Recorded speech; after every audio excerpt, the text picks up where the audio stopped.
Hi மக்களே, இன்றைக்கி நம்ம சோயா சில்லி எப்படி செய்கிறதுங்கிறது வாங்க பார்க்கலாம். சோயா சில்லிக்கு தேவையான பொருள்கள் என்னென்னங்கிறது வாங்க பார்க்கலாம். கார்ன்ஃப்ளவர் மாவு எடுத்துக்கோங்க, தேவையான அளவு நம்ம போட்டுக்கலாம்.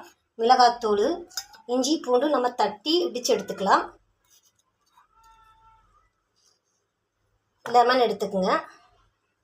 நம்ம சிக்கன் மசாலா பொடி நம்ம அளவாக சேர்த்திக்கணும், அதிகமாக போடக்கூடாது.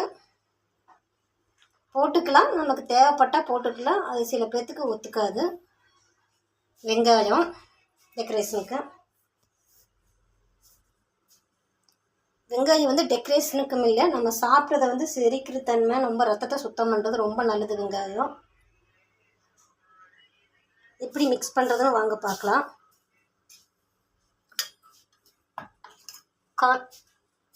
மிளகாத்தூள் கொஞ்சம் சேர்த்துக்கலாம்.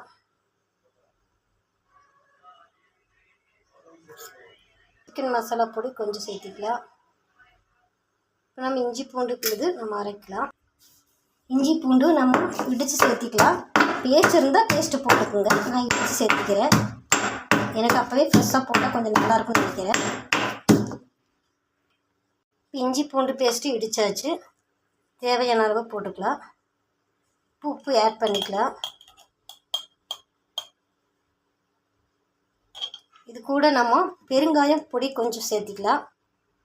பாத்திரத்தை வச்சாச்சு, நம்ம எண்ணெய் ஊற்றிக்கலாம். ஆயில் காஞ்சிருச்சு.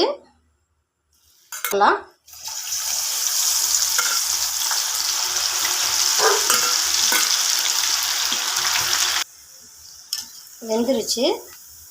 நல்லா ஸ்கிரிப்பியாக வரக்கூடக்கூடாது, நம்ம சாப்பிடும்போது லப்பராட் இருக்கும், அப்போ நம்ம சாஃப்டாக இருக்கும், நம்ம ஒரு நல்ல வெந்திருக்கும். இதே போது கண்டிஷனு, எடுத்துடலாம்.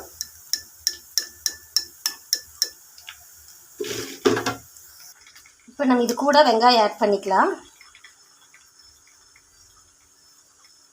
இப்போ இதே மாதிரி நீங்கள் சில்லி செஞ்சு பொரிச்சு பாருங்கள். சோயா சில்லி செஞ்சுட்டு ஏதாவது டவுட்னா கமெண்ட் பண்ணுங்கள், ஷேர் பண்ணுங்கள்.